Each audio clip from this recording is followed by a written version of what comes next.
Right now, we go to Джеймс Кόρбет, who's an independent journalist who's been living and working in Japan since 2004. You may have seen his website, CORBETTreport.com. He's been writing and producing the Corbett Report, an independent listener-supported alternative media and information source since 2007. His forthcoming book, Reportage, Essays on the New World Order, will be available for purchase in early 2011. And we're going to bring him up right now to get more into the Middle East and what's going on with the New World Order in general as he chronicles nearly all the same subjects we do and in great detail. James, are you there? I am here, and thank you so much for having me on. It's an honor and a privilege to be here, helping to drive the tip of the spear even further into the heart of the New World Order. And it's so important right now, as you know, as the globalists are upsetting the geopolitical grand chessboard so that they can put the pieces back on the board in their own favor. Well, thanks, James. It's an honor for me to be here, too. I'm filling in for rather big shoes, but I'm doing the best I can. What do you think is most important right now in the Middle East as we see North Africa, the Peninsula region, and really that whole area just west of Iraq all unfolding into crisis? And the looming question, will worldwide rise in unrest, culminate? Well, it's a good question, and it's one that's absolutely vital for us to deal with right now, because although I've seen some great coverage of this in the alternative media that seems to be casting a skeptical eye to what's going on, unfortunately I don't see that filtering down to a lot of the people that I see on a daily basis here. And it's unfortunate to me that there are so many people who are buying into this rather unquizzically, just that they're toppling dictators in the Middle East, so everything's going to be sunshine and rainbows and lollipops. But of course, we know that this is part of a much, much greater plan and an agenda that's unfolding right now. And it seems to me that to take a Hansel and Gretel analogy, the globalist-controlled corporate and foundation-funded media loves to create these houses of candy for us out in the woods because we're lost and starving, and we've come across this house made of candy. Oh, it looks so good. Let's go and eat it, and we'll stay in it. And this nice little old lady comes and invites us in, and of course she just wants to shove us into the oven and eat us. And that's, to me, is the analogy of what's going on here. Of course they're going to create these wonderful looking events that are going to be all about peace and democracy, even as they're at the exact same time about bombing people, in other countries, exact continuation of the neocon agenda. But most people on the left side of the false left-right paradigm won't really catch on to that. And it's unfortunate to me, because it seems there is a geopolitical grand chessboard, and it is being used to play this great game. And unfortunately, the public is trapped playing checkers while the globalists are playing chess. And if that's the case, we're going to lose every single time. But it seems to me there is an elephant in the room here, and it's a billion-person elephant in the room, and it's called China. And I think that, to me, is what a lot of this is aimed at. And we can see it in country after country where this destabilization is happening, from Yemen to Egypt to Libya. And I've got some articles here that showcase what's going on pretty well. All news that's happening in very recent times that has to do with these countries and these dictators that are being toppled now. Of course, all of these dictators are being propped up by the U.S. and with U.S. aid, and have been in power because they have been serviceable puppets to the U.S. But the question is, have they been the greatest puppets, and can better puppets be installed? So if you take a look at the Jamestown Foundation, for example, they have an article, Burgeoning China-Yemen Ties Showcase Beijing's Middle East Strategy. And it talks about how Hu Jintao has just invited President Ali Abdullah Saleh over to China for an historic 6-day summit to talk about expanding ties between China and Yemen. And it says here, China's stake in Yemen, however, goes far beyond the energy and trade spheres. Beijing is determined to strengthen its role as an emerging political and diplomatic player in the Middle East. Beijing's diplomatic and economic overtures to Yemen provide a glimpse into China's grand strategy in the region. And surprise, surprise, now Ali Abdullah Saleh is in trouble because people are trying to overthrow him. You go to Egypt, you have Mubarak, who of course was propped up with U.S. aid, the second largest recipient of U.S. aid, so was a U.S. serviceable puppet for not the Americans, of course, but the New World Order that controls the American government. And you go back to, you can even go to the State Information Service, sis.gov.eg, and you can get a report, Mubarak, China-Africa Partnership to Achieve Peace Development. And it talks about a conference that was happening in 2009. Mubarak hosted Hu Jintao and a Chinese delegation as they're talking about expanded Chinese-African cooperation. And then when you go to Libya, of course you're talking about oil, and it's not so much that the New World Order needs to control that oil for themselves, it's that they need to stop it from falling into the hands of the Chinese, because obviously China is the billion-person elephant in the room, and it's consuming oil at a great rate. So controlling China's oil reserves is an extremely important part of this game.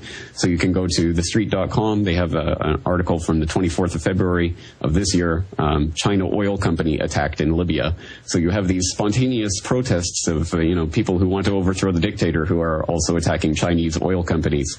So it seems to me in country after country, there seems to be a certain direction that these are heading in. And I'm not saying this is the only thing that this is about, but I think that there is some aspect of the geopolitical great game being played here. Well, yeah, and there's a lot of aspects, because you have China also trying to squelch their own protests right now. People trying to bring in, I guess, so-called democracy. But that's really the problem. It's brand democracy that we're trying to so-called export from our foreign policy. The Bush had rhetoric about it. The Bush administration had rhetoric about it. Obama's continuing that. And we see that through these NGOs that we know are on the playing field in the Mideast.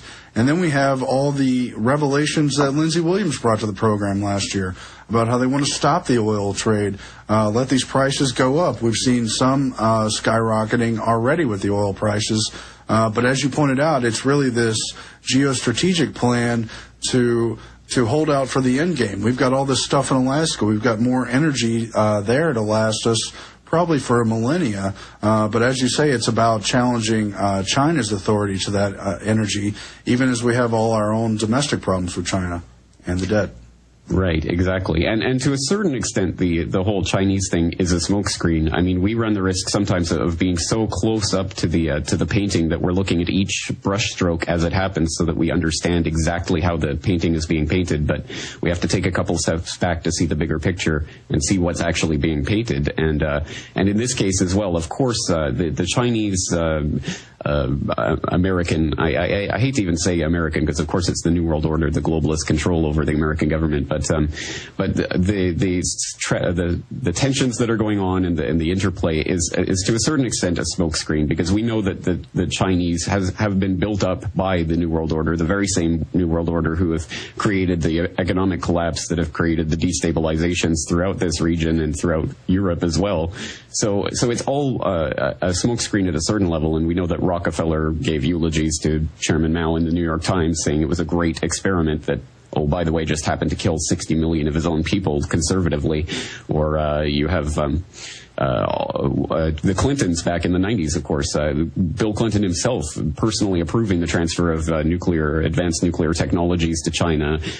You have all sorts of ways in which the New World Order has been building up China, and now you have Soros going around saying China will be the engine of the New World Order, and he even uses that term. I mean, if people don't believe me, just Google it, just YouTube it. It is out there. Soros, New World Order. He's talking about China being the engine of the new system that they're working to bring about. And of course it's Soros and Brzezinski and people like that who are behind these types of color revolutions. So it's all one big circle that unfortunately is drawing us further and further into the globalist grasp. Sure, and you have back in the 70s with Kissinger and the Nixon era, all their diplomacy in China was just about triangulating China to kind of pivot off of Russia as they play for control in that region, in the subcontinent region of Asia and the Middle East area. Can you comment more on the actual grand chessboard and the whole arc of instability in that region? We know the things Brzezinski and Kissinger and others have talked about. Where does China fit in terms of playing that actual chess game? Well, an excellent question, and I think there's the near term and the long term. I think what we're seeing is the beginnings of a quiet, at this stage it's quiet and behind the scenes, but the beginnings of a type of Cold War situation where I think it's going to be about trying to gobble up and grasp control of the various oil reserves and mineral reserves, especially in Africa. I think the New World Order controlled American government has been looking for a toehold in Africa for a while now to try to keep the Chinese out, because there's a lot of resources, especially in the North African region where all this destabilization is happening right now, that China has been looking at and attempting to acquire over the past couple of decades to feed their growing industrial engine. So I think that's what this stage of the game is about right now. It's a very under the radar type of Cold War scenario that's shaping up. But I think the longer term, what we're seeing is in the similar way to the Cold War itself, which to a certain extent was smoke screens, because as we know, the globalists were controlling and funding both sides of that phony crisis as well, in order to perpetuate a system where there's a constant threat of outside intervention and force. Therefore, there has to be the perpetual military-industrial complex, and then B, at a greater extent, when the Cold War really creates the Hegelian dialectic, where you have two forces playing off against each other, and the result is a synthesis between the two. So you see the Sovietization of America and the capitalization of the Soviet Union bloc, and that's the same thing they want to set up with China, I think. All right, we have the music coming in, but we're going to get more into the geostrategic game that's going on in the Middle East and the other areas when we get back. Infowars.com.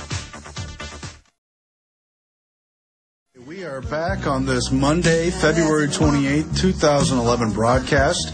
My name is Aaron Dykes. I'm filling in for Alex, who will be back tomorrow, and he'll be on the show later in this hour. Right now, we're on with Jeims Kόρμπετ of the CORBETTreport.com. And before the break, James raised a very interesting point, paralleling this back to the Cold War. And I really think in many ways the Cold War was not only against the Soviet Union, but it was a classic dialectical excuse to invade all kinds of parts of the third world countries. Most of the countries in Latin America went through revolution, coups, or destabilizations in that Cold War period. Many, if not most of the countries in Africa went through the same phase. Many of the countries in Asia, East Asia, all along the arc of crisis in particular, all suffered regime change and real pressure from both the West and the Soviet sphere during the Cold War. And this isn't the time to make the argument that the Soviets were propped up by the West and that they were kind of a paper tiger. But more than anything, it was an excuse to say, well, these are dictators in this part of the Latin American world. These are dictators in Africa, but they're pro-West, so that makes them democratic, and at least they're not communist. Or we have to invade this country, or the domino effect is going to take over, and we're going to see communism spread throughout the region. That kind of dialectic really gives an easy excuse for the U.S. and NATO to go into these regions. And today it's just as easy with the economic disaster, with the humanitarian crisis agenda.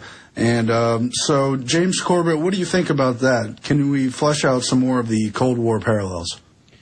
Well, exactly right, and it's important for people to understand that it's not just a dialectic; it's a completely false dialectic. It gives people a false choice, so it might lead some people to think that if I'm against the wave of protests and destabilization happening in the region, that means that I'm in favor of the dictators or something along those lines. Of course, that's not the case, but it makes everyone choose sides in a phony game that's rigged from the beginning, so that no matter which side you choose, that you're going to lose, and that's unfortunately the way they often set these types of things up, because they understand, unfortunately, that the majority of the public is playing checkers while they're playing chess, and when that's the case, we're just going to lose every single time. So we have to be a bit smarter about this and understand that when the people in the $3,000 suits being paid $50 million a year with their 10,000 watt smiles get on camera and tell you how wonderful everything in this region is, we know that they are being paid to say that because it serves serves the interests of the people who are paying them.